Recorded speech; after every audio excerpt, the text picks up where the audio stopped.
اللهم صل على محمد وآل محمد. A'udhu billahi minash shaitanir rajim, bismillahir rahmanir rahim, en el nombre de Dios el clemente, el misericordioso, la paz de Dios sea con todos sus profetas, desde Adán hasta Muhammad. Continuando, habíamos dicho que el profeta durante su niñez y su juventud tuvo dos viajes a Siria, dos excursiones con estas caravanas, la primera con su tío, que como dijimos no llegó a Siria porque este monje Bahira le había pedido a su tío que lo proteja, ya que había visto en él las señales de la profecía, por lo que le pidió que regrese a Meca para ser protegido del mal de los enemigos. El segundo viaje lo hizo ya de grande, cuando tenía 25 años, cuando era un joven. Había una mujer, también joven,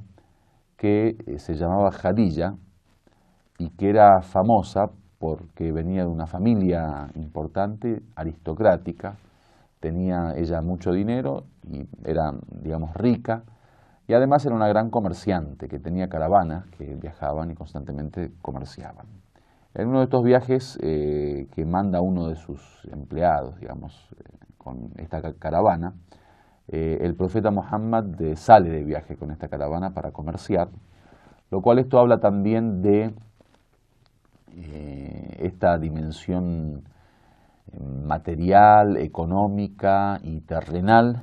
de los profetas, porque muchas veces se confunde el tema del desapego con el no trabajar o el no preocuparse por el bienestar o no preocuparse por, digamos, el sustento en la vida del hombre, cosa que es totalmente errónea. Nosotros creo que ya lo dijimos, lo explicamos en alguna clase en el curso de ética que habíamos dado, que el concepto de desapego no es no tener nada, sino es permitir que la vida del ser humano se dé de una forma honrada y que el corazón no sea el que esté apegado a lo material. En cuanto a las pertenencias, el poseer no es un problema, sino el tener un gran deseo por las posesiones y por los bienes es el problema. Por eso dijimos que nuestros sabios hablan del desapego como una situación que tiene que ver con el corazón, un estado del corazón, y el apego del mismo modo, no con algo que tiene que ver con lo que uno posee y no posee, con digamos, los bienes o con las propiedades o con lo que uno, digamos, puede tener de dinero o de riquezas. Al contrario de muchas corrientes, especialmente algunas corrientes, digamos, de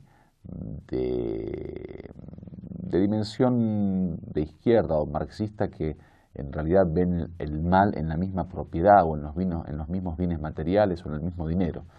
O algunas religiones también, como suele ocurrir en algunas religiones orientales, de la India especialmente, que consideran la pobreza como, digamos, un valor quizá, digamos, consideran el desapego como el no tener nada. Eso obviamente es un error ideológico, es un error de pensamiento, ya que en realidad la cura a las enfermedades tiene que ser la cura de los estados del corazón, o sea, de los defectos del corazón, no de los recursos o de lo que digamos, nos rodea. Entonces el profeta era comerciante, o por lo menos, digamos, participó en comercio, que por eso después cuando venga el Islam va a aprobar también el tema del comercio y de las transacciones financieras, comerciales, y va a crear, digamos, un sistema de economía. Por eso cuando decimos que el Islam es multidimensional, va a tener en cuenta también la dimensión económica del hombre. El profeta acá es obviamente un ejemplo, como joven que viajaba a buscar el sustento. Dice que en ese viaje Khadija envió al profeta a Siria con esta caravana. El profeta le hizo ganar mucho dinero y además lo importante de esto es que fue una persona de mucha confiabilidad, o digamos, fue objeto de confianza para Khadija, lo cual eso después dio digamos, lugar al posterior matrimonio de Khadija con él. En cuanto al profeta y su juventud, ya hablamos de la niñez, hasta los 25 años que contamos que se dio este viaje. El profeta era una persona muy respetada porque era una persona muy consciente, una persona que tenía sabiduría en su pensamiento, una persona que tenía una visión futura, digamos, futurista, y una persona muy respetada por su carácter. Se habla mucho durante la niñez y la juventud del profeta, que era conocido por su buen carácter, digamos, una persona de un carácter sublime, una persona que era conocida por la confianza que la gente le tenía. De hecho, digamos, cuando alguien tenía un depósito en confianza, era famoso que el profeta Muhammad, antes de ser profeta, era, digamos, la persona donde uno podía depositar cualquier tipo digamos, bien o de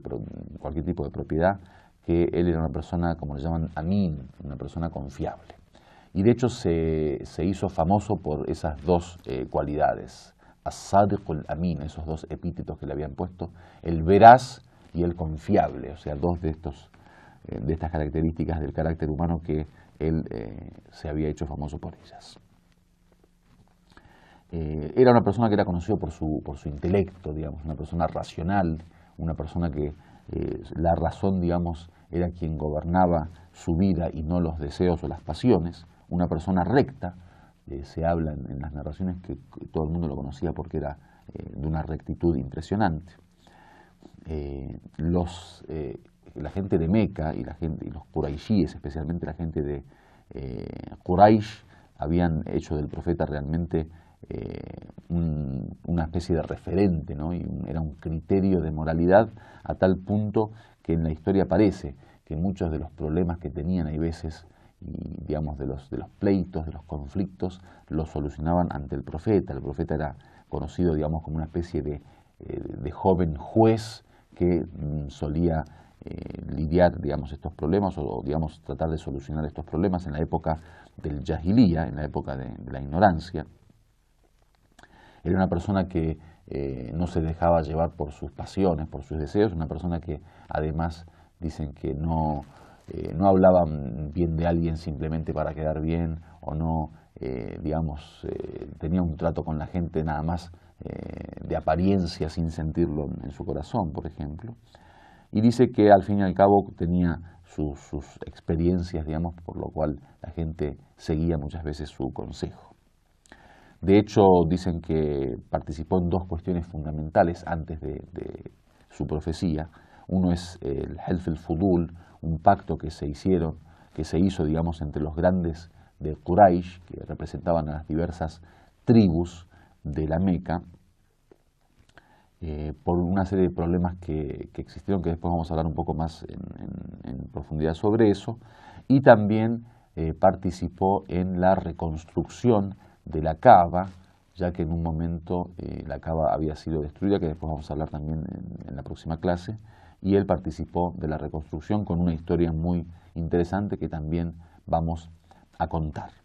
Entonces, en resumen, decimos que el profeta ya en su juventud tenía ciertas cualidades, ciertas características que lo hacían una persona particular, digamos. No era un joven normal, sino que, como bien dijimos, su racionalidad, su conciencia, su sabiduría y su carácter, digamos, como algo más preciso, hacían del profeta una personalidad especial. Y lo vamos a ver, el tema de la juventud. Ustedes saben que en la época de la ignorancia, los grandes de las tribus o los dirigentes de la comunidad, de la sociedad, eran generalmente gente mayor. Si recuerdan, habíamos hablado cuando hablamos de los líderes que le llamaban sheikh, porque era justamente la gente de mayor edad o de más años. Así todo en el Helf el-Fudul, en este pacto del Fudul que le llaman, el profeta, teniendo aún pocos años, participó como si fuera un dirigente más, justamente por esa capacidad que tenía como joven de buen carácter, como joven, digamos, que seguía la sentencia de su intelecto, y por la forma que él tenía de encarar la vida. Walhamdulillahi Rabbil Alamin.